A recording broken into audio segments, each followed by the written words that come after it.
Series లో భాగంగా team India అయితే సెకండ్ ఓడిఐ మ్యాచ్ ఆడేటందుకు సిద్ధమైంది. ఈ మ్యాచ్ అయితే ఇండియా కంట ఇంగ్లాండ్ కి చాలా ఇంపార్టెంట్. ఆల్రెడీ ఫస్ట్ మ్యాచ్ అయితే ఇంగ్లాండ్ టీం ఓడిపోయింది. దాని కారణం వల్ల అయితే మిగిలిన 2 matches do or die matches గా మారాయి. ఈ 2 మ్యాచ్ లో ఏ మ్యాచ్ ఓడినా సరే ఇంగ్లాండ్ చేతుల్లో నుండి సిరీస్ అయితే చేజారిపోతుంది. దానివల్ల అయితే ఈ 2 మ్యాచ్లు ఎలాగైనా గెలిచి చేరాల్సిందే. ఆల్రెడీ వాళ్ళైతే T20 సిరీస్ కూడా కోల్పోయారు.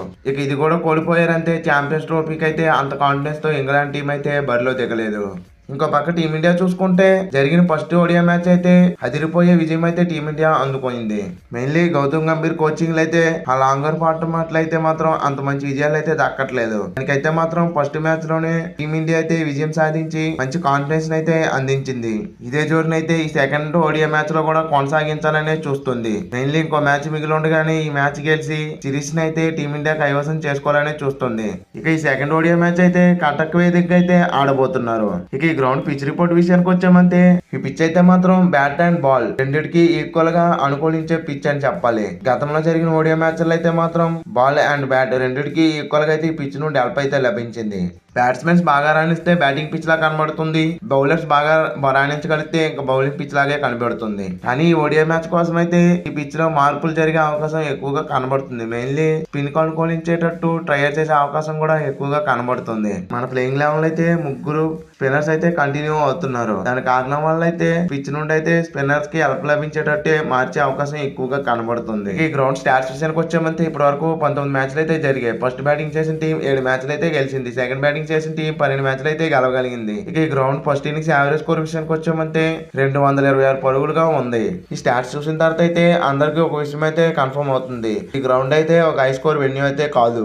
ఈ గ్రౌండ్ లో అయితే ఒక 270, 250 ప్లస్ రన్స్ అయితే ఈజీగా కొట్టే అవకాశం ఎక్కువగా కనబడుతుంది. ఒక 250 రన్స్ కొట్టగలిగినా కూడా డిపెండ్ చేసుకునే అవకాశం ఎక్కువగా కనబడుతుంది. ఇక టాస్ విషయానికి వచ్చామంటే టాస్ గెలిచిన కెప్టెన్ ఫస్ట్ ఫీల్డింగ్ తీసుకునే అవకాశం ఎక్కువగా కనబడుతుంది. మేబీ ఇండియా టాస్ గెలిస్తే ఫస్ట్ బ్యాటింగ్ చేసే అవకాశం ఎక్కువగా కనబడుతుంది. లాస్ట్ మ్యాచ్ లో చేశారు కాబట్టి ఈ మ్యాచ్ లో అయితే బ్యాటింగ్ చేయాలని అనుకుంటారు. ఇంకో పక్క ఇంగ్లాండ్ టీం టాస్ గెలిస్తే బౌలింగ్ తీసుకునే అవకాశం ఎక్కువగా ఉంది. ఇక టీమ్స్ విషయానికి వచ్చామంటే ఇంగ్లాండ్ టీం ఫస్ట్ మ్యాచ్ లో ఓడింది. ఈ మ్యాచ్ లో ఎలాగైనా కంబ్యాక్ చేయాలని చూస్తుంది. ఫస్ట్ మ్యాచ్ లో అయితే వాళ్ళ ఓపెనర్స్ మాత్రం చాలా మంచి స్టార్ట్ అయితే ఇంగ్లాండ్ టీం కి అయితే అందించారు. మెయిన్లీ పవర్ ప్లే అయితే ఒక అగ్రెసివ్ బ్రాండ్ ఆఫ్ క్రికెట్ అయితే ఆడగలిగారు. వాళ్ళ స్టార్ ఓపెనర్ అయిన ఫిల్ సాల్ట్ అయితే మాత్రం ఒక T20 మోడ్ లోనైతే బ్యాటింగ్ అయితే చేశాడు. అలాగే బెన్ డెకెట్ చూసుకున్నా కూడాను తను కూడా 100 కి పైగానే స్ట్రైక్ రేట్ మెయింటైన్ చేయగలిగాడు. వీళ్ళిద్దరైతే మాత్రం ఇంగ్లాండ్ టీం కి ఫస్ట్ మ్యాచ్ అయితే చాలా మంచి స్టార్ట్ అయితే అందించారు. ఇక సెకండ్ మ్యాచ్ లో కూడా అటువంటి స్టార్ట్ అందించాలని చూస్తుంది. ఇక లాస్ట్ మ్యాచ్ లో 1 డౌన్ లో వచ్చిన జో రూట్ అయితే మాత్రం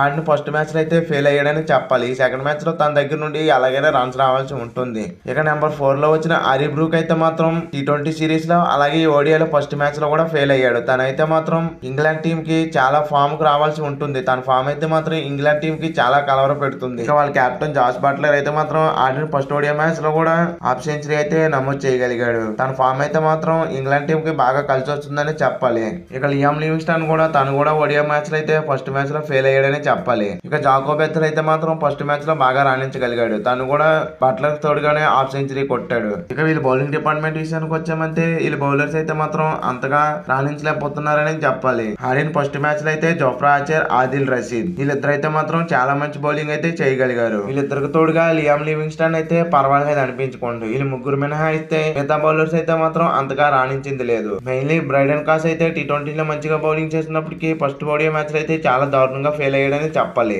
ఇక ఈ మ్యాచ్ కోసం అయితే ఇంగ్లాండ్ ప్లేయింగ్ లెవెల్ అయితే మాత్రం ఒక మార్పు అయితే జరిగే అవకాశం ఎక్కువగా కనబడుతుంది. మహమ్మద్ పేస్ లో అయితే మార్కు కొట్టి తిరిగి వచ్చే అవకాశం ఎక్కువగా ఉంది. ఇది మినహాయిస్తే ఇంగ్లాండ్ టీం ఎటువంటి మార్పులు చేసే అవకాశం ఎక్కువగా కనబడట్లేదు. ఇక మన టీమిండియా విషయానికి వచ్చామంటే మన టీమిండియా అయితే మాత్రం ఒక ఆల్రౌండ్ షోతో అయితే ఫస్ట్ మ్యాచ్ అయితే గెలుచుకుంటారు. అటువంటి పెదర్స్ నే ఈ సెకండ్ ఓడిఐ మ్యాచ్ లో కూడా చూపించాలని చూస్తుంది.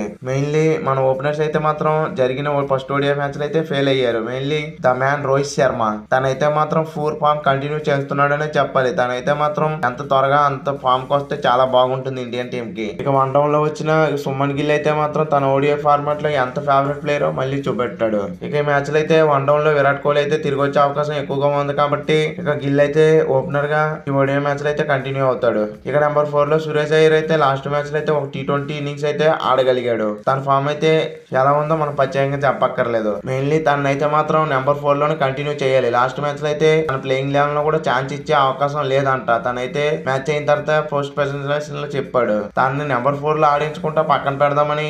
ఎవరు డెసిషన్ తీసుకుంటారో కానీ ఇదైతే మాత్రం చాలా ప్యూర్ డెసిషన్ అని. రోహిత్ శర్మ, విరాట్ కోహ్లీ, సుమన్ గిల్ వీళ్ళ ముగ్గురికి ఓడిఐ ఫార్మాట్ లో ఎలా స్పాట్ ఫిక్స్డ్ గా ఉంటుందో అలాగే నెంబర్ 4 స్పాట్ కోసం అయితే సురేష్ అయ్యర్ కి ఫిక్స్డ్ గా ఉండాల్సిందే.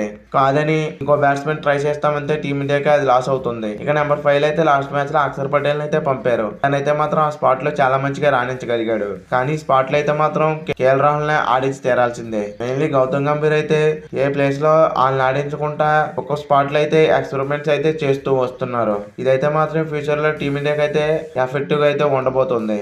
ఇక బౌలింగ్ విషయానికి వచ్చామంటే లాస్ట్ మ్యాచ్ లో అయితే మన బౌలర్స్ ఇంచి పడేశారని చెప్పాలి. స్టార్టింగ్ లో రన్స్ ఇచ్చినప్పటికీ ఆ తర్వాత అయితే మాత్రం ఎక్సలెంట్ కాంబ్యాక్ చేస్తూ ఇంగ్లాండ్ టీం అయితే తక్కువ రన్స్ కే కట్టడి చేయగలిగారు. పేస్ బౌలింగ్ లో మొహమ్మద్ షమి అయితే మాత్రం వికెట్స్ పెద్దగా పడగొట్టలేనప్పటికీ చాలా మంచి బౌలింగ్ అయితే చేయగలిగాడు.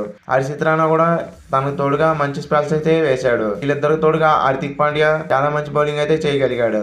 ఏదేమైనప్పటికీ లాస్ట్ మ్యాచ్ లో అయితే మాత్రం మన స్పిన్నర్స్ అయితే మాత్రం రెచ్చిపోయి బౌలింగ్ చేశారని చెప్పాలి. Mainly the man Ravindra Jadeja అయితే మాత్రం మంచి ఫామ్ లో అయితే కనబడుతున్నాడు. లాస్ట్ మ్యాచ్ లో కూడా మనం చూసాం తనకు తోడుగా కుల్దీప్ యాదవ్ అయితే ఫామ్ కి రావాల్సి ఉంటుంది. తనైతే మాత్రం లాస్ట్ మ్యాచ్ లో వికెట్లు తీయడానికి ఎంత కష్టపడ్డాడో మనం ప్రత్యేకంగా చెప్పక్కర్లేదు. ఇక అక్షర్ పటేల్ కూడా బాల్ తోనైతే మాత్రం మెరవాల్సి ఉంటుంది.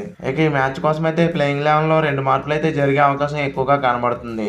యశస్వి జైస్వాల్ ప్లేస్ లో అయితే విరాట్ కోహ్లీ ప్లేయింగ్ లెవెల్ లోకి తిరిగి స్ట్రైట్ గా వచ్చేస్తాడు. ఇక హర్షిత్ రాణా ప్లేస్ లో అయితే హర్దీప్ సింగ్ ప్లేయింగ్ లెవెల్ లోకి వచ్చే అవకాశం ఎక్కువగా కనబడుతుంది. ఇక సెకండ్ ఓడిఐ మ్యాచ్ ఎవరు గెలుస్తారు అనుకుంటున్నారో కింద కామెంట్స్ చేసి చెప్పండి friends. Thank you for watching.